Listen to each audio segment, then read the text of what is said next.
They tossed my daughter's inhaler into a trash bin 20 minutes before takeoff, with holiday music still playing overhead. Name's Reuben Clark, 67, retired FAA. Still carry the old leather badge in my wallet, right next to a picture of her at age 10. Ever wonder what happens when policy forgets to be human? Denver, 7:38 a.m. Thanksgiving Tuesday, the Denver airport buzzed like a restless hive, holiday travelers rushing toward gates with caramel lattes and wrinkled boarding passes. Gate B24 wasn't much different, except for the quiet corner near the pillar, where Reuben Clark stood, holding 2 cups of black drip coffee, steam curling into the cold terminal air. He scanned the crowd. Maya was perched on a molded chair, denim bomber, zipped to her chin legs, tucked under her like a cat on guard. Her eyes, dark and alert, met his. She raised her chin slightly, her silent signal. "I'm okay." He approached slowly, easing the cup into her hands.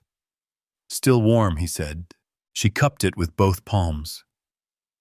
"Thanks, Dad." Her voice carried that low gravel he knew too well. Dry air, lack of sleep. "I checked the inhaler twice," she whispered, eyes darting. She reached inside her inner jacket and patted a small pouch. He nodded, satisfied. "Good girl." As he sat, his fingers instinctively brushed the brass initials embedded on the corner of his leather wallet, FAA, a quiet relic. Not that anyone asked these days. Above them, speakers played a soft rendition of Silver Bells. Nearby, a cafe stand offered Thanksgiving pumpkin chai and maple bacon bagels. The sign was crooked. Reuben noticed. "Still got time," he said, checking the overhead clock. 23 minutes till boarding. Maya smiled faintly. "Want your pie?" "Thought you'd never ask." He rose, leaving his coat draped over the seat. At the airside diner kiosk, the same woman who'd been there since dawn nodded at him. He ordered a slice of pumpkin pie and 1 more coffee, no sugar, no fuss. By the time he returned, the gate line had shifted. A flight attendant stood near the counter, trim figure, silver-streaked hair coiled tight, her uniform sharp. Claire Winthorpe, the nameplate read. She was orchestrating the pre-board sequence like a conductor at a matinee. "Passengers with young children, active military, and Group A, please form a line to the right." Reuben and Maya stood. He adjusted the strap on their single carry-on bag. Claire stepped forward with practiced authority. "Carry-on inspection," she said. "Open the front pouch." Reuben obliged, unzipping the pocket slowly. Books, a scarf, tissues, and a small labeled inhaler case. Claire's eyes narrowed. "Medication must be in an original pharmacy container. This doesn't qualify." "It's prescribed," he said evenly, voice low and respectful. "My daughter has asthma."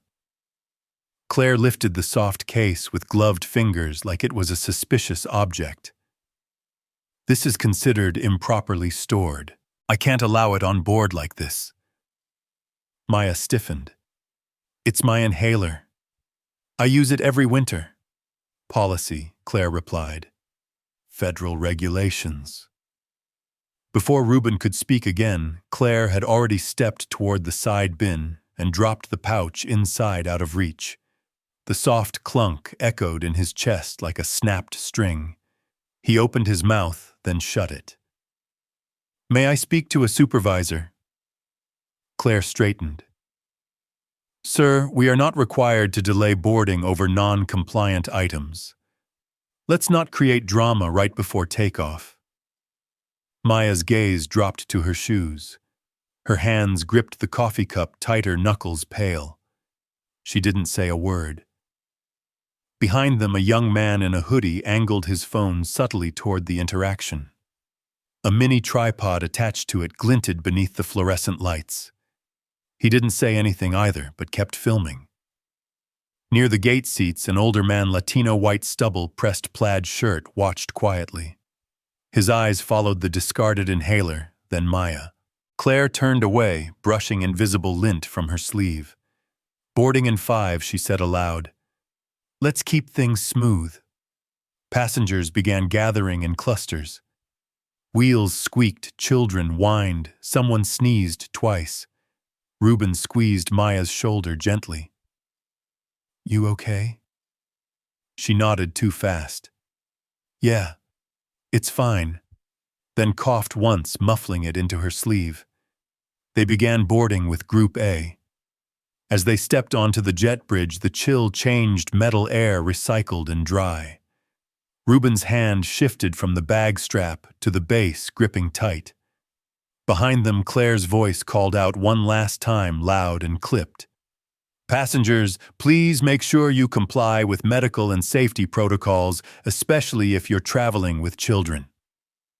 Reuben didn't turn. Maya coughed again.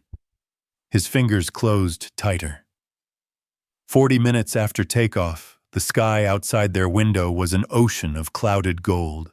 40 minutes into the flight, the sun filtered gently through the double-paned oval casting halos along the cabin's plastic armrests. Reuben shifted slightly in seat 5D, rolling his ankle, checking Maya out of the corner of his eye. She was unusually still. Then her whisper came thin as gauze.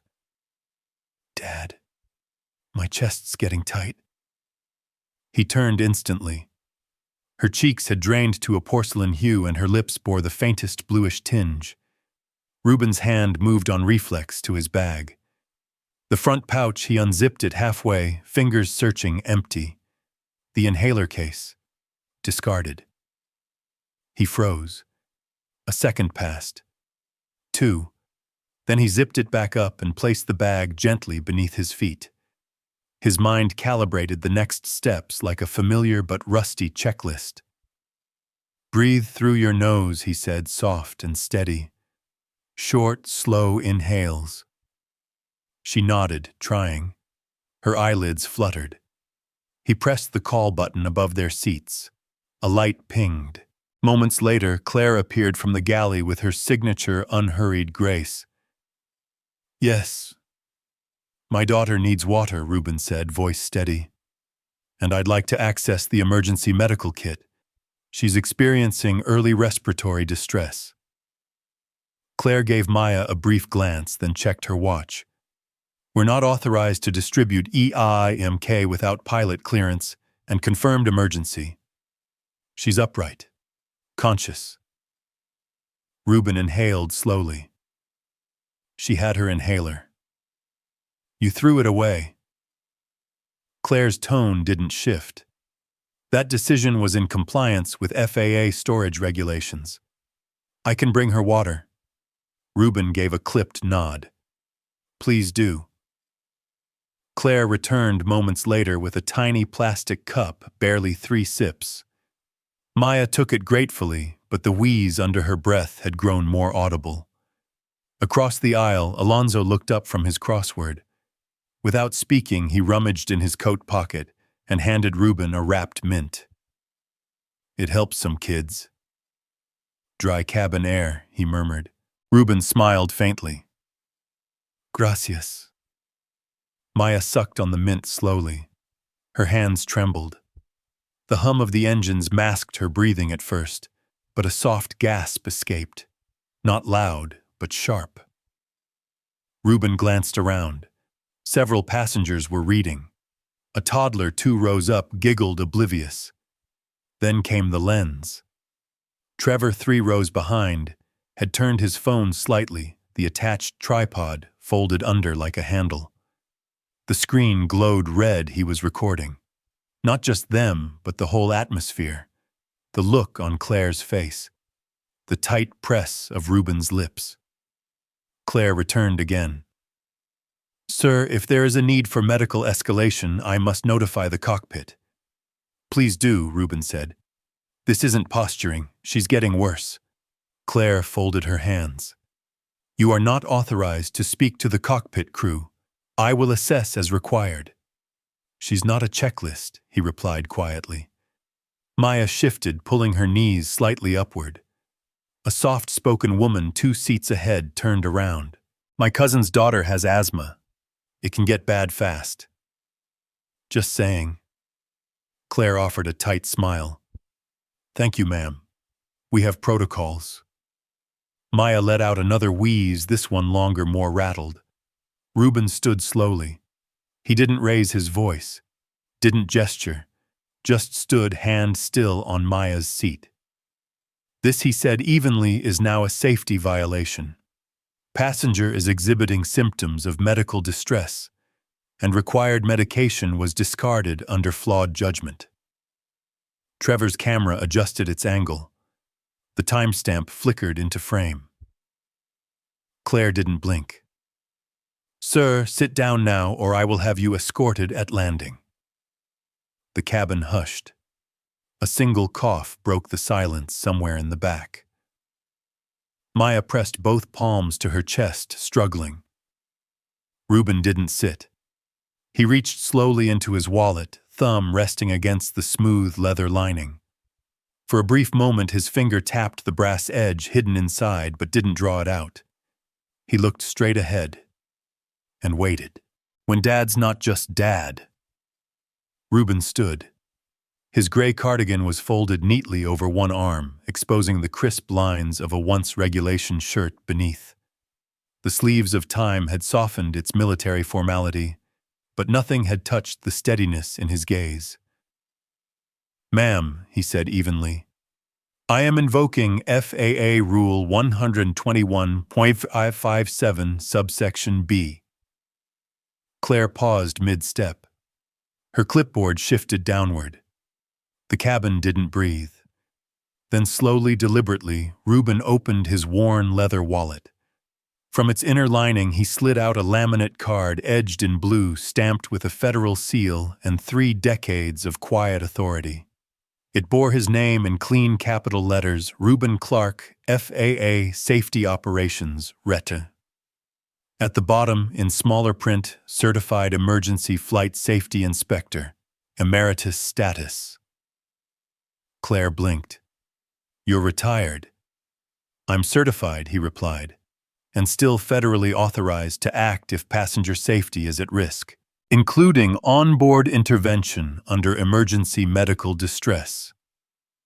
Sir, you're not active crew. 21.557b grants authority in precisely these conditions. He held the card steady. An incapacitated or distressed passenger combined with a procedural failure constitutes grounds for supervisory override. You discarded her medication. You dismissed escalating symptoms. You ignored a request for cockpit escalation. She hesitated. Her eyes scanned the card again. Then without a word, she reached for the intercom. In row 8, Trevor Hale gripped his phone tighter. His recording captured every second the line of Reuben's spine, the calm in his voice, the unreadable expression on Claire's face. A soft murmur passed through the cabin like wind through grass. Alonzo leaned forward across the aisle. Son, he said, voice quiet but firm. I knew I'd seen you somewhere. Phoenix, 93. You were the one who caught the pressure fault on runway Delta. Saved that Gulfstream crew. Reuben turned his head slightly, a flicker of recognition crossing his brow. ATC Alonzo nodded once. Retired. Like you. From the overhead, a beep signaled an incoming call. Claire stepped away, lifting the intercom receiver near her ear. Yes, Captain. Passenger Clark has presented credentials. Yes, I confirm. Emeritus Inspector Status FAA laminate on hand. A pause. Then she looked up. The co-pilot confirms your ID. They're authorizing you to advise. Reuben exhaled quietly. Thank you. Claire stepped aside. Reuben crouched by Maya's seat, placing a warm compress across her chest. One of the flight attendants, a younger man named Mike, had brought hot water in a towel at his request.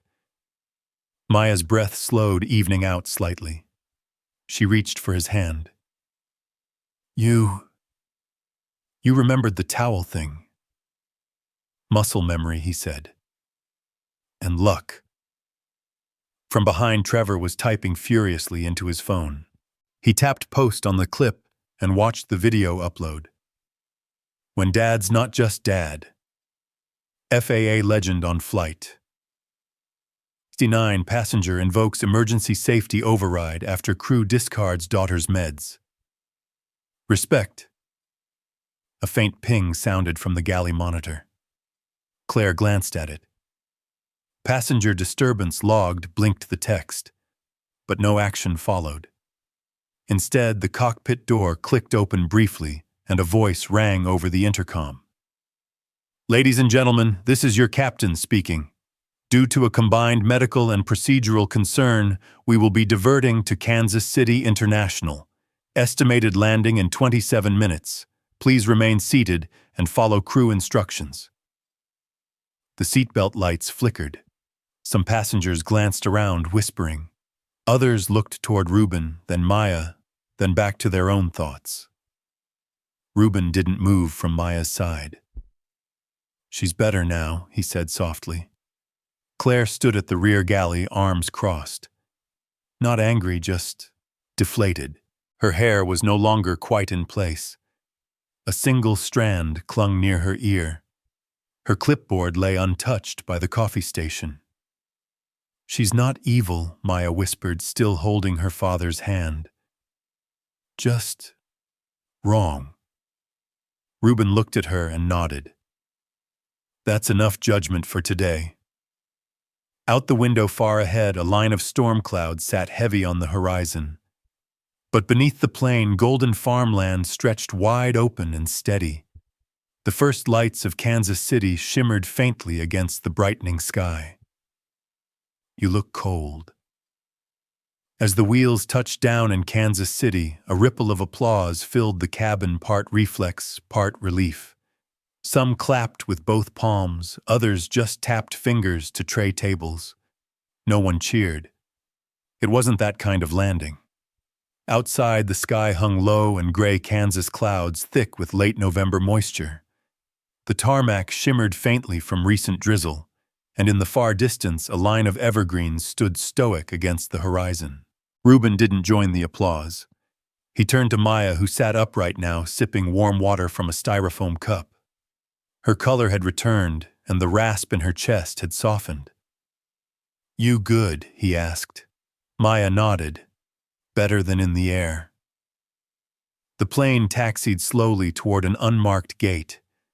Through the window, a set of emergency personnel waited near the jet bridge, yellow vests, blue gloves, and one white ambulance van, humming softly. Phones were still recording. At least 2 passengers near row 6 held them discreetly, as if the act of witnessing gave shape to what they'd just experienced. As the doors opened, EMTs stepped aboard. A woman in her 50s, hair tucked beneath a navy ball cap, knelt beside Maya with a stethoscope and a kind smile. No wheeze now, she said. Looks like your dad did right. Reuben murmured. Thank you for meeting us. She winked. Happier to greet you this way than hauling you out. Passengers began deplaning row by row. A few paused beside Reuben. You did the right thing, sir. Respect for standing up. One woman patted Maya's shoulder and whispered, You were brave, sweetheart. Claire had remained near the galley, rigid, expressionless. As the line thinned, 2 uniformed airport agents and a representative from the airline waited just past the jet bridge. Ms. Winthorpe, the taller agent, said quietly, We need a word. Claire blinked. Her mouth opened slightly, then closed. She followed without protest. Maya watched her go. They're not going to, arrest her, right? No? Reuben replied. Just ask hard questions. Inside the gate terminal, Kansas City's airport welcomed them with a poster that read, "Home for the holidays starts here."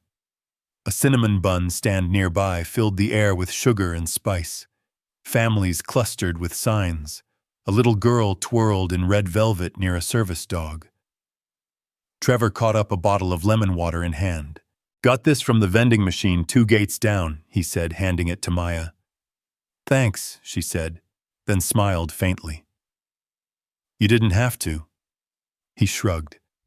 Couldn't film and not do something. Alonzo joined, adjusting his coat. "Clark, he said you trained with my buddy Frank Donahue, didn't you? Atlanta 86. Reuben raised an eyebrow. "Frank still talk as fast as he codes. Faster now, but balder." They shared a brief chuckle, 2 men with miles behind them and shared memories in between.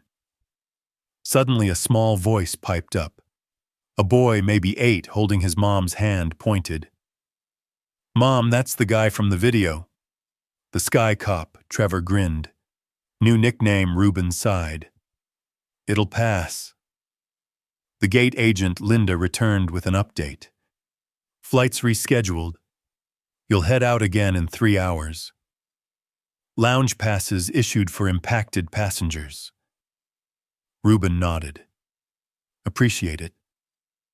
Across the terminal, Claire stood near a frosted glass divider. Her uniform still pressed, but her shoulders drooped in a way that spoke louder than any reprimand. The airline rep had stepped away. She was alone now, rubbing her hands together absently. Maya stood. "I'll be back," she said, walking toward the cafe. A few minutes later, she returned with a small paper cup and a tea bag string peeking over the side. She approached Claire slowly. "You look cold," Maya said. Her voice was soft. "It's peppermint." Claire turned, startled. Her eyes scanned Maya's face, unsure. "I'm not trying to make a point," Maya added. "Just figured you might need something warm." Claire stared at the cup, then at Maya. Her lips parted. "Thank you," she said, barely audible. "I didn't expect that." Maya offered a small smile. "I didn't either." Behind them, Reuben watched, not as a supervisor, not as a father enforcing rules, but as someone who understood that Grace didn't have to wait for permission. The cinnamon bun scent lingered. Somewhere holiday music began to play softly over the speakers. Outside, the clouds began to break just slightly. Sometimes the sky clears after a quiet storm. The FAA satellite office, tucked inside Terminal B, looked like it hadn't changed since 1994. Its beige walls bore the faint trace of once-hung certificates. A ticking wall clock cast rhythmic shadows above a file cabinet. A stale scent of paper, old carpet, and metal hung in the air, sterile, quiet, almost reverent, like a confessional without a priest. Reuben stood near the window. His cardigan rested on a wooden chair. He unzipped the leather binder he always carried, the one that had survived 2 relocations, a shoulder injury, and time itself. Inside, laminated credentials, annotated logbooks, and a single folded photo, him standing beside a DC-10. In Albuquerque sleeves rolled the desert sun, painting deep lines on his face. Behind the desk, FAA Inspector Mark Hargrove adjusted his reading glasses and squinted at the credentials. His mustache twitched as he spoke. "I remember this laminate. 1988 issue. You kept yours cleaner than mine." Reuben offered a tired smile. "Didn't carry it often. Didn't need to." Mark glanced up. "You did today, and it saved someone." Reuben nodded. It wasn't a choice. It was reflex. The door creaked open. Claire stepped in. Her bun was looser than before, wisps of hair framing her face. She wasn't defensive, just unsure. She paused as their eyes met, then took the seat opposite the desk. Mark leaned back. Ms. Winthorpe, your file shows 23 years of uninterrupted service. You've handled mechanical delays, unruly passengers, weather reroutes. But today wasn't about policy. It was about judgment. Claire inhaled slow and shallow. I followed what I thought was right. Reuben didn't interrupt. Mark flipped a page. And sometimes right means stepping back. You know the Phoenix incident in '93? Claire blinked. Vaguely. Mark turned to Reuben. You prevented a decompression disaster. Cabin panel had warped mid-flight. He flagged it before boarding got laughed at. But when the panel cracked on ascent, the crew remembered his voice. Reuben bought them time. Claire looked down at her hands. Reuben stayed silent. Mark continued, voice lighter. He's never been flashy, never needed a stage, but he earned the room. Outside the glass door, Maya stood with Alonzo and Trevor. She paced slowly, eyes flicking toward the clock, then the office. Trevor held his phone down, not filming, just waiting. Then Maya stepped in, hesitant but purposeful. Can I check on him? Mark nodded and stood. Give you a minute. Reuben smiled. I'm fine, hun. Maya looked at Claire. Something flickered across her face, compassion tempered with caution. She reached into her coat pocket and pulled out a folded paper. For you, she said softly. Claire accepted it with both hands careful. It says, I forgive you. Please forgive yourself. Claire's fingers curled around the note. Her throat moved like she wanted to speak, but nothing came out. Alonzo tapped Trevor's shoulder. Come on. Give them a moment. As they stepped out, Alonzo murmured to Maya. Sometimes the sky clears after a quiet storm. Trevor raised an eyebrow. That poetic Alonzo chuckled. I worked tower during Hurricane Felix. Reuben's voice came through on frequency. Calmest I'd ever heard. Never forgot it. Inside, Claire's eyes glistened. She unfolded the note. Then, steadying herself, reached for the acknowledgement form on Mark's desk. She signed. Her hand shook slightly, but her gaze was level. Mark returned, glancing over the signature. It's not disciplinary, he said. Just procedural. Claire nodded. Then Mark leaned in. What will you do now? Claire didn't hesitate. Start again, she said. Maybe listen more. Through the office window, the clouds outside Kansas City began to shift. Light filtered through a soft, hesitant beam breaking past the gray. Some flights only find peace when they're delayed. The new gate was quieter. No holiday carols here, no bright banners, just the soft hum of travelers rearranging coats and coffee cups. A blinking departures board overhead listed CLT 21996, on time, and the smell of burnt espresso lingered from a nearby kiosk. Reuben sat in a molded plastic chair, a lukewarm coffee in one hand, his eyes on Maya. She stood near a vending machine with Alonzo laughing at some failed candy attempt. A mini bag of peanut clusters had gotten stuck mid-vend, and Alonzo thumped the side gently until it dropped with theatrical flair. Maya clapped once, grinning wide. Reuben smiled, then sipped. Across the lounge, Trevor sat cross-legged near a charger outlet, thumbs flying across his screen. His final post was already live. He never yelled. He never blamed.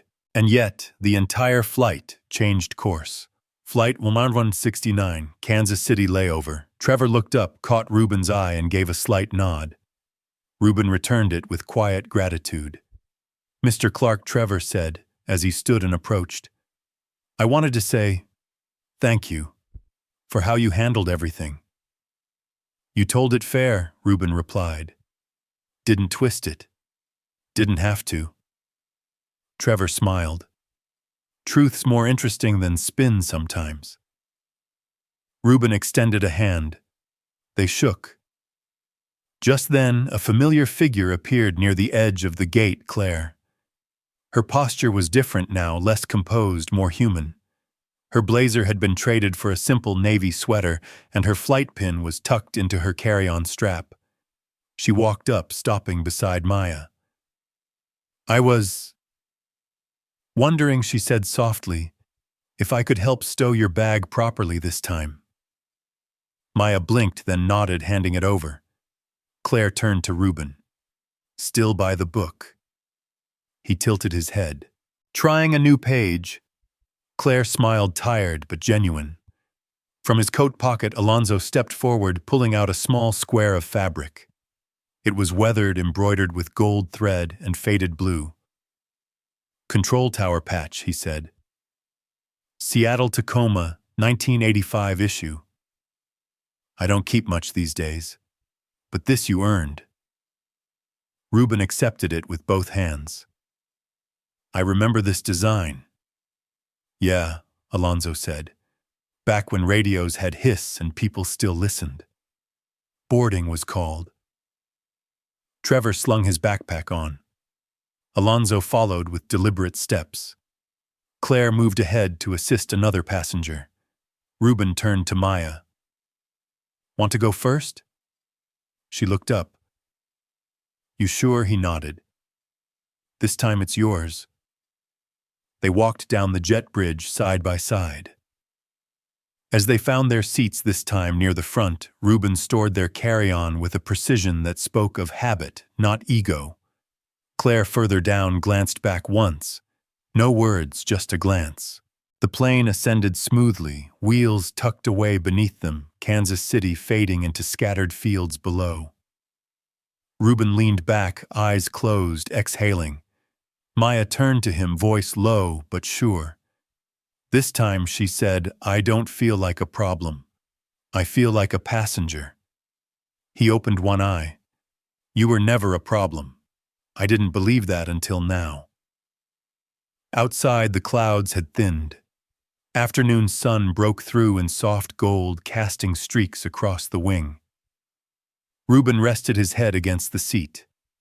The engine hum settled into something almost meditative. A line surfaced, one he'd once scribbled into his old FAA journal after a long storm-diverted night. Some flights only find peace when they're delayed. And for the first time in a long while, Reuben Clark believed it. Even in the quiet corners of an airport lounge, grace can take flight. A man in a cardigan, a girl with a fragile breath, and a flight crew on the edge of protocol found something deeper than policy humanity. Kindness, after all, doesn't need applause. It simply needs room to land. Like a steady beacon behind stormy glass, quiet dignity can guide us further than judgment ever will. If this story stirred something in you, consider offering warmth where it's least expected. Sometimes the softest voices leave the clearest skies behind.